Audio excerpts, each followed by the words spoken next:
Hello, everybody.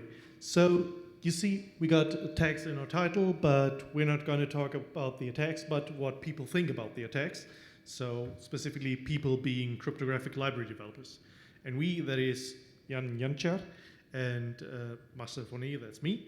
And we've got a host of co-authors, and we're from Crux, we're from MPISP, we're from IRISA, George Washington University, different places. Slides will be online, so if you see something interesting, you don't need to make snapshots, just download them later on. There's additional material. We can also ask you can also ask questions later. Everything will be fine. So let's jump right in. Well, timing attacks have been around for a while. They are now more than 25 years old, introduced in this 1996 paper. They're even older than me. And the way they work is they abuse the fact that the duration of an operation can leak some information on secrets that are used in this operation. So you might imagine something like RSA signatures or elliptic curve scalar multiplication leaking some information about the private key bits or about the scalar in there somewhere. And so why this happens? Well, it happens due to branches or memory accesses based on secret derived values, right? So you would have a branch on a private key bit and an attacker that measures some specific sub-operation, its duration, or an attacker can use a cache attack to get at the private key bit. And what's interesting for us about timing attacks is that they are still around. Even after these 25 years, they are still around with these two recent examples of groups of vulnerabilities. One was in a certified smart card and some open source cryptographic libraries, and the other in many TPM chips. But wait a second. There are some tools to check for that, right? Like, we got a whole list of them. And these are not even all tools. And the tools are not that new. Like the oldest one, like CT-Grind, it's from 2010. And we got 2022, 12 years, so problem should be solved. Especially people know how to use constant time code practice. Like, you don't want your secrets to be used as for branch conditions. You don't want your secrets to be used for the addresses to see where in an array you jump to. And even after you've compiled it, and compiler may mess things up, but you can check that. You can check the results. That's what the tools are for, right? Yeah, so you say we have this constant time code practice, we have these tools, everything should be fine, but why are timing attacks still around? Is it that timing attacks are not part of threat models of cryptographic libraries? Is it that the library developers do not know how to protect against timing attacks? Or is it that the developers are unaware of these tools that could help them? Well, let's ask them, because they are the ones that would fix these issues, right? Yeah, that sounds like a great idea, and it's exactly what we did. So we decided to run a survey on targeting open source cryptographic libraries, focusing on their most active contributors using the number of commits. So in the end, we invited more than 200 cryptographic library developers from 36 libraries, and we got 44 valid responses from 27 libraries. We'll use these two icons for the rest of this talk. And here we'd like just to thank all of our participants, because without them, this research wouldn't exist, and these libraries wouldn't be as great as they are. So we've got some popular libraries like OpenSSL, LibreSSL, and so on. And we also feel like we got the key developers that we wanted to ask. So we got a lot of core developers, maintainers, and committers of these libraries. So in our survey, we first focused on the participant background, right? Asking about their background in cryptography, whether it's academic, industrial, or experience developing cryptographic code. Next, we focus on the library and the participants' role in the library, how the library makes design decisions, whether there's some voting and stuff like that. And then we asked about the library's threat model with respect to side channel attacks, so including timing attacks. Then we asked about any timing attack protections in the library, whether there are any, and if so, which. And then we asked about testing of these timing attack protections in the library, whether it is done and how it is done. Then we asked about these tools that Marcel mentioned, these 25 tools, and the developers' awareness of them, as well as how they learned about them. We also asked if they had any experience with using these tools, and if so, which. But we sort of suspected that a lot of these developers wouldn't have experience with these tools, but we still wanted to get their opinion, get info from them. And so we presented them with properties of these three very distinct groups of tools, one based on dynamic instrumentation, one based on statistical runtime tests, and one on formal analysis. And these three groups of tools have different properties basically the different requirements on your code that they need to run, as well as they give you different guarantees on the results that they give you. And we asked the developers about the likeliness of use and of these 3 groups of tools and their reasoning. And finally, we asked them about general thoughts on timing attacks in our survey, and I must say that most of the developers liked our survey, which felt really nice. So what else did we learn, Marcel? Well, good news first. Everybody that we asked knew about timing attacks. 100%, like, fine.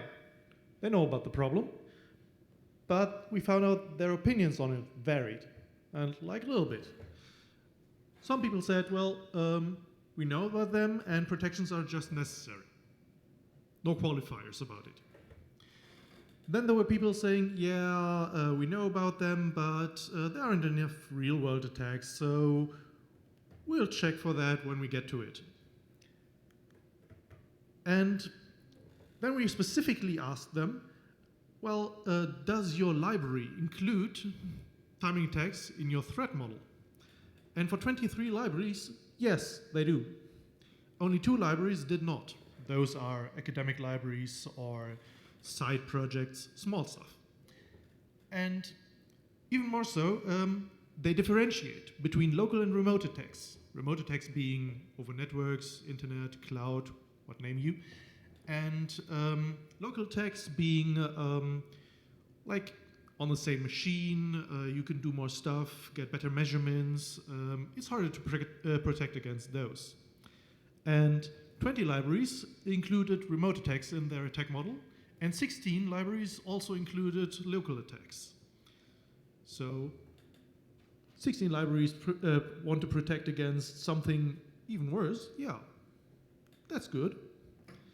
And their reasons basically varied, but after all, in the end, if there's some new attack paper and your library is the butt of the joke, well, that's no fun. You don't want to be in that place. Nobody wanted that. So we asked them, does your library claim protection against timing attacks? We didn't check that fully because they're the experts on their code and we can't check every library out there. And we got some interesting responses because for 13 libraries, yes, they fully claim protection against timing attacks. And we were a little bit dubious about that because have they checked every case? Have they mechanically checked everything? After each commit? Well, we don't know. 10 libraries said, yeah, we partially protect against timing attacks. And we think this is quite realistic. You can do a lot of stuff with the most used code.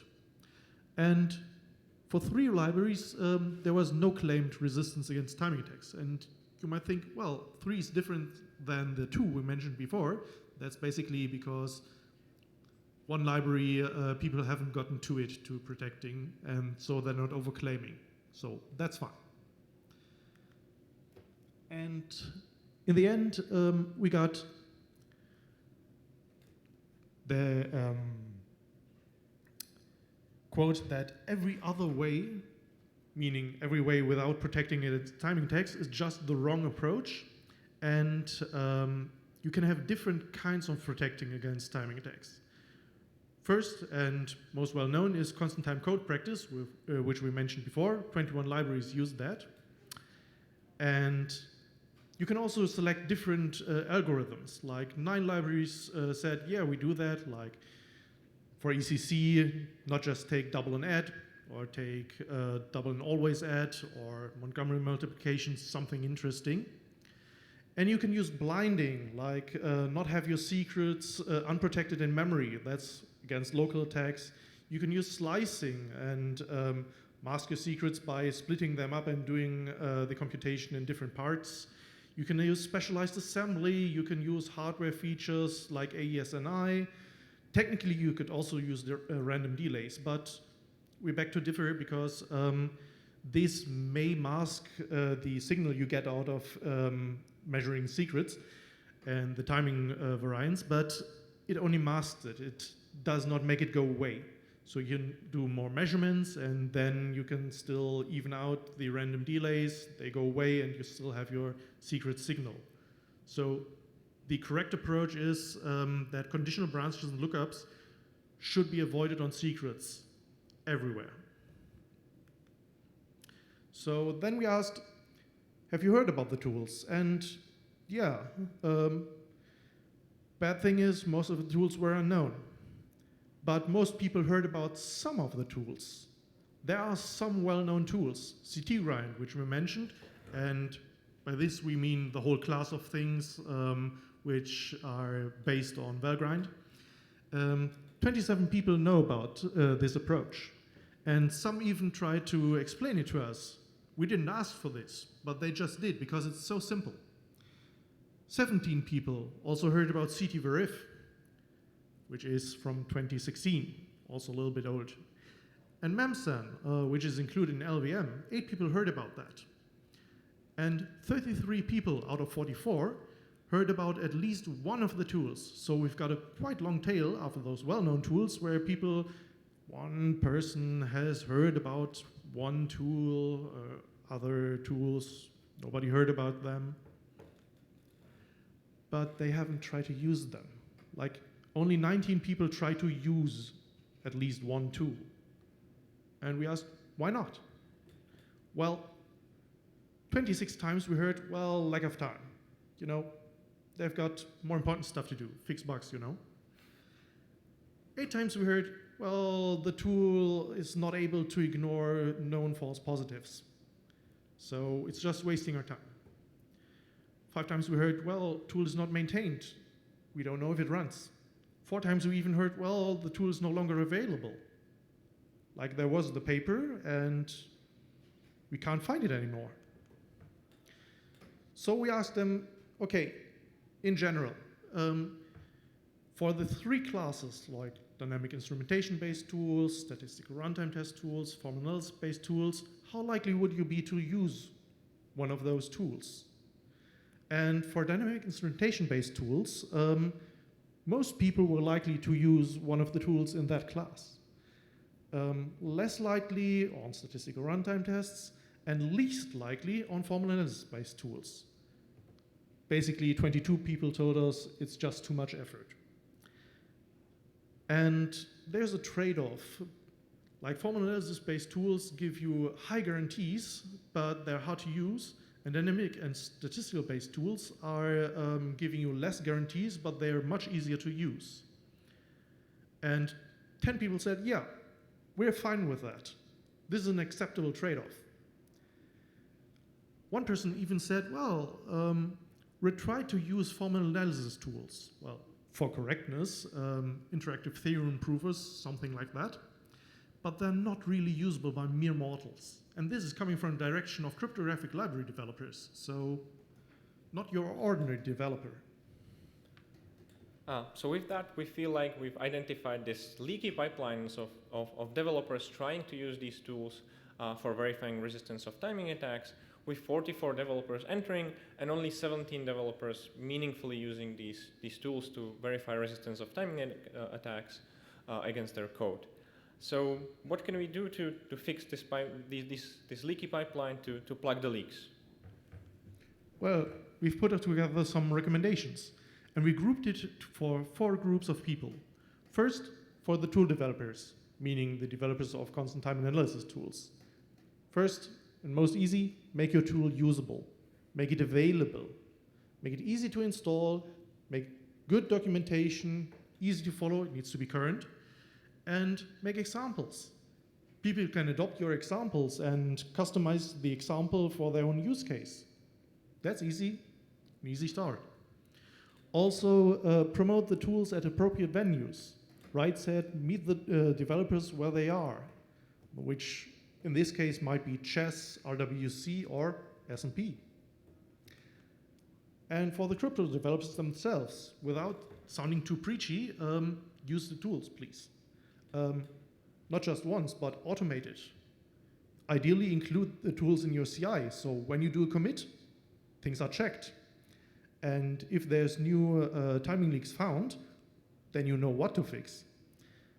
ideally fix all the timing leaks, because then you know if something pops up exactly from what point, and it's not just chasing numbers.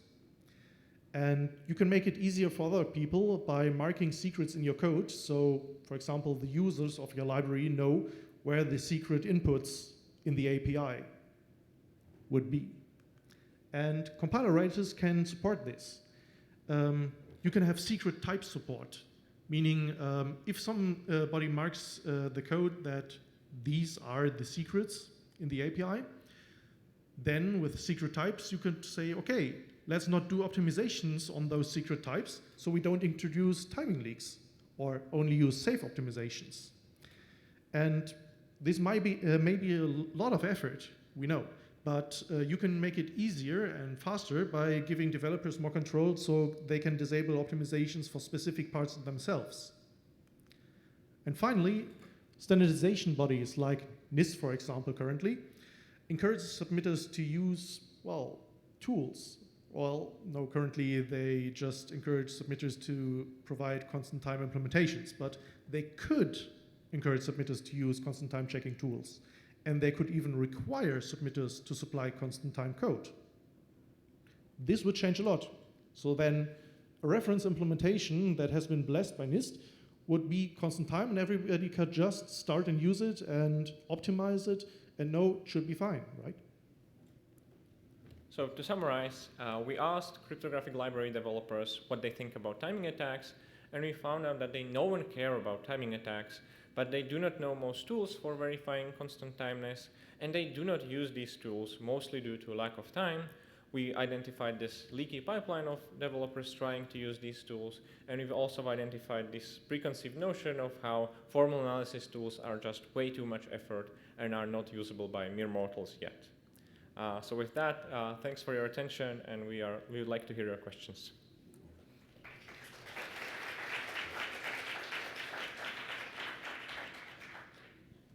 All right, thank you so much, Marcel and Jan, for this awesome talk. I especially like the back and forth. Maybe there's future for like crypto theater at Oakland, who knows? I think we have a question from the audience. Please go ahead. Yes, thank you for the talk. One question I had is whether any of those developers found any new vulnerability with your work. So one of the answers in the survey mentioned that they used one of the tools to verify a vulnerability. So yes, so these tools are, when they are used, they can detect, new and unknown vulnerabilities. Okay, thank you. Yeah. All right, we have another question from the audience. Hey, yeah, so I wanted to ask, so given that a fair amount of these tools are written by academics and not necessarily engineers, there is kind of that distance from getting academics to write usable tools. Is there any, have you given any thought on how we can incentivize that or make that happen more? Well, currently, that's ongoing research, and let's see. Basically, you'll have to have people who know constant time code practice, and you have to give those people some code which has timing attacks, and you have to give them a tool, and you have to familiarize them with the tool. And then you have to see when they take the tool to a new library that they don't know how to, well, find bugs in there. And only then you can know is the tool usable. But it's a little bit hard to discern this. Thank you. I think we have another question. Yes, please go ahead. Just a quick question. So my understanding is that there's already standard libraries for most cryptographic operations that are already hardened against some sort of attack. Why do developers not use that, and why not just promote some standard libraries, right? So these, if you look here, these are quite a lot of the standard libraries that you would use, right? So like the lib SACP, blah, blah, blah, that's one library you would use for the Bitcoin curve, doing ECDSA signatures, right? And that's, or Rust crypto. So these are the libraries, but even even making those constant time and on all the architectures they support and in all the configurations and so on, they are not constant time right now. Not all of them, not in all these configurations. I see. Cool. So even that's hard, yeah. Right, thanks. To give you some numbers, there was one paper which did a study and found out that OpenSSL is used for, what was it, 80% of Alexa top 500 sites or something? Yeah. Those are very widely used libraries, but sometimes they grew out of side projects, and for OpenSSL, it was from the 90s, and it was before it, like timing attack security, was a topic. And people only later adopted coding practice to the library. It's not the other way around, that people made a new library and made it secure from the start. This is newer libraries possibly, but then you still need to check it. Right, thank you so much. I think we have one more question.